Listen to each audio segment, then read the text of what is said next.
Deep agents are agents with built-in capabilities for task planning, file system for context management, subagent spawning, and long-term memory. They're built for complex multi-step tasks. In this video, we'll dive into LangChain's deep agents and how to use them. Welcome to Building SaaS channel. If you like my content, please like and subscribe. Let's get started. Let's start by understanding the difference between deep agents and normal agents. Deep agents are agents that come with built-in capabilities to take actions via tools like reading, writing, and executing code, load memories, skills, and domain knowledge at the right time, summarize history and offload results, delegate tasks to different subagents, pause for human approval, update memory, skills, and prompts based on real usage. In short, a deep agent is an agent harness, an opinionated, batteries included framework with built-in tools and capabilities for building sophisticated and long-running agents. The Deep Agents SDK is built on top of LangGraph. This video is split into 4 sections. Execution environment, where we'll discuss about tools and backends. Context management, where we discuss about skills, memory, summarization, and context offloading. Delegation, where we discuss about subagents. Steering, about human-in-the-loop controls. Let's start by creating a basic deep agent. I have initialized a project using UV init. Now let's add deep agents and Tavily Python libraries along with rich and python.env. For those unfamiliar, Tavily is a search provider. It gives us an API key to run web searches and get results back. Now let's edit the main file. First, the imports. We import create deep agent function from the deep agents module. Next, load the environment variables from the .env file. Now, initialize the Tavily client. Next, a helper function to print markdown output nicely. Now let's add an internet search tool. This tool simply calls the search API and returns the result. Next, let's add research instruction. This is our system prompt. Now let's create the deep agent and pass in the model. I am using Anthropic's Haiku here. This should look very similar to standard LangGraph agent. If you need a refresher, check out my LangGraph tutorial linked in the description. Now let's invoke the agent with a user prompt and print the resulting message content.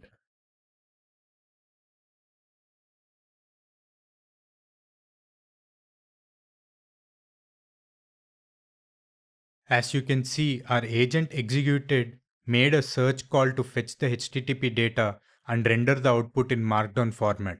Now let's dig into what we can customize, starting with execution environment.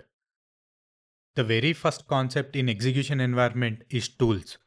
A deep agent can call any tool you define, any LangChain tool or tools from MCP servers. You pass these via tools parameter just like we did with our custom internet search tool. In addition to the tools you provide, every deep agent ships with built-in set of tools. Here is the list of all the built-in set of tools. We'll see these in action once we cover backends. The next concept is backends. A deep agent exposes a file system surface to agents through tools mentioned above. Let's look at built-in file system backends available. By default, files are stored in LangGraph agent state for the current thread via StateBackend. Files are not shared across threads. To demonstrate this, let's import StateBackend from deep agents backend and memory saver from LangGraph's checkpointer module. If you are not familiar with checkpointers, check out my LangGraph introduction video where we cover this in detail. Now let's initialize the checkpointer. Then we create a deep agent and pass StateBackend, which is the default, along with the checkpointer. Next, we'll pass a thread config so we can later inspect the value in the state. Pass the thread config when invoking the agent. I have also updated the prompt to ask the agent to create a test.py file that adds 2 numbers. Then we print the message and also fetch and print the state. If we run this, we'll see output confirming the file was created successfully. But we won't see anything in the actual file system because it only exists in state. When we print the state, we can see the file content stored there. This approach is best used as scratchpad for agents to store intermediate results. Next, let's discuss FilesystemBackend. This backend reads and writes real files under a configurable root directory. So it grants access to actual file system. We need to use it with caution. Configuring it is simple. First import FilesystemBackend from deepagent backends, then pass it as backend when creating a deep agent. You can also pass a root directory argument. Now if we run the same prompt as before, we'll see the actual test.py file appear in the root directory. So far we have looked at two backends. StateBackend, which stores files in agent state and disappears when the thread ends, and a file system backend which writes real files to disk. Now let's talk about StoreBackend. StoreBackend is an adapter over LangGraph's base store. It gives your agent persistent cross-thread storage. Unlike StateBackend, which only lives for the current thread, files written through StoreBackend stick around across sessions, across conversations, and across restarts. So when would you actually use it? Think about anything that shouldn't be thrown away after a conversation ends. User preferences, project conventions, facts the agent has learned over time. That's exactly what StoreBackend is built for. Now in practice, you almost never use StoreBackend on its own. The common pattern is to combine it with StateBackend inside a composite backend. So your agent gets best of both worlds. Everyday scratch work stays short-lived, but anything that matters long-term gets routed to durable storage. Next, let's discuss about composite backend. Composite backend routes file operations to different backends based on the path prefix. When you want to give your agent both thread scoped and cross-thread storage, composite backends let you combine StateBackend and StoreBackend. Now let's look both StoreBackend and composite backend working together. We import composite backend, StateBackend, and StoreBackend from the deepagents backends module. We also import in-memory store from LangGraph store module. The important part here is we are creating one single store. We are going to reuse it across both agent calls. This one line is what makes persistence possible. And for the backend, we'll create composite backend. Remember, composite backend doesn't store anything itself. Its only job is to look at the file path and decide which backend should actually handle it. Here we are saying by default use state backend. So any normal file the agent writes just lives in that thread state and disappears afterwards. But if the file path starts with memories, route it to store backend instead. So it gets returned to our persistent store and survives beyond a single conversation. So this one backend object gives our agent two totally different storage behaviors depending upon where it writes. While creating the agent, we also provide store that we created before. This is important for a store backend to work. For the demo purpose, we create two threads, thread A and thread B. We invoke thread A to write user preference to the memories preference.md file. Because of our routing rule, this write goes straight into store backend, meaning it's now sitting in our persistent store, not just in thread's temporary state. And then we create a brand new thread B. As far as the agent is concerned, this is completely fresh conversation. It has no memory of a thread at all. When we ask this brand new thread to read the same file, now if the file has been written using StateBackend, it would fail. Thread B has no access to thread A state. But because we routed to memories to store backend, the both threads are using the same underlying store object. Thread B can read exactly what thread A wrote. And when we print this out, you will see the agent correctly reports back the preference, proving the memory survived across two completely separate conversations. In a production system, the in-memory store will be replaced by either Postgres, Redis, or Mongo provider. So to recap, composite backend is a router deciding which backend handles which file path. State backend is our temporary thread-only storage, and store backend is what gives us real persistence, memory that survives across threads. And the last one we have is Context Hub Backend.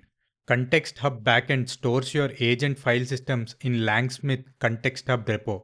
It uses a standalone repo or an agent repo that links out to skills repo. If you need a tutorial on how to use this, please comment below. I'll plan future videos on it. And another important concept while using file systems is permissions. Control which files and directories an agent can read from or write to using declarative permission rules. Pass a list of rules via permissions argument. and the agent's built-in file system tools will respect them. Permissions only apply to built-in file system tools. Custom tools or MCP tools that access the file system are not covered. Permissions also don't apply to SandboxBackend, which supports command execution via execute tool. Now let's look at an example. Pass a list of file system permission rules to create deep agent. Rules are evaluated in declaration order. The first matching rule wins. If no rule matches, the operation is allowed. In the example, we are denying all the write operations on the file system. Now, if we execute the file, we get a message from agent saying it doesn't have permissions to write a file to that directory. Each file system permissions has 3 fields: operations, paths, and mode. In operations, you can restrict either reads or writes. When you specify reads, it covers listing files, reading files, glob, and grep. When we discuss write, it covers writing to a file, editing a file, and deleting a file. Path parameter tells agents on which directory these permissions are applied. Mode takes allow, deny, or interrupt, whether to allow, deny, or pause for human approval on matching operations. If no value is provided, it's defaulted to allow. Now, if I change the prompt to also execute the file that is created, you can see that the agent is unable to execute the file that created. That's because the execute tool only works on sandboxes. Agents generate code, interact with file systems, and run shell commands. Since we can't predict everything an agent might do, it's important that its environment is isolated. So it can't access credentials, files, or network it shouldn't. Sandboxes provide this isolation by creating a boundary between the agent execution environment and the host system. In deep agents, sandboxes are backends that define the environment where the agent operates. Unlike other backends, state, file system, store, which only exposes file operations, sandbox backends also give agent a tool to run shell commands. When we configure a sandbox backend, the agent gets all the standard file system tools and the execute tool for running arbitrary shell commands in sandbox, a secure boundary that protects your host system. Sandboxes are especially useful for coding agents and data analysis agents. There are multiple cloud providers available for sandbox integration. You can also implement your own sandbox by implementing a backend protocol. Here is an example of using Vercel Sandbox. We start by adding LangChain Vercel Sandbox package. Then we import Sandbox from Sandbox module from Vercel package. We create a sandbox and then assign it to backend. Now if we run the same user prompt asking the agent to execute the file that it created, it will execute it in the sandbox environment. In the later videos, we'll see how to run this sandbox environment locally. And that brings us to the end of this video. Let's do a quick recap of everything we have covered.